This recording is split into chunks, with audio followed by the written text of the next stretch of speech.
একবার এক স্কুলের শিক্ষক স্কুলের সমস্ত শিক্ষার্থীদেরকে একটা চমৎকার এক্সপেরিমেন্ট করে দেখাচ্ছিল। শিক্ষক রোদের মধ্যে একটা ম্যাগনিফাইং গ্লাসের মাধ্যমে কাগজের মধ্যে আগুন ধরাচ্ছিল। এমন সময় শিক্ষার্থীদের মধ্য থেকে একজন সেই শিক্ষককে বলতে লাগলো, স্যার, আমার একটা প্রশ্ন আছে। সেটা হলো, এত বিশাল বড় সূর্যের প্রখর রোদের মধ্যে সারাদিন যদি এই কাগজগুলোকে ফেলে রাখা হয়, তারপরেও এই কাগজে আগুন ধরে না, কিন্তু এই ম্যাগনিফাইং গ্লাস এর মাধ্যমে ওই সূর্যের আলোটাই কাগজের উপরে পড়ার কারণে আগুন ধরে যাচ্ছে কেন?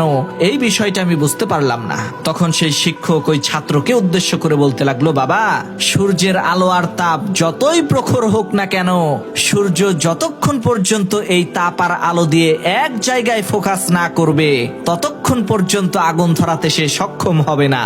ঠিক একই ভাবে তুমি যতই বুদ্ধিমান হও না কেন, যতই মেধাবী স্টুডেন্ট হও না কেন, যতক্ষণ পর্যন্ত তোমার গোলের উপরে পরিপূর্ণভাবে তুমি ফোকাস না করবা, ততক্ষণ পর্যন্ত তুমি সফল হইতে পারবা না।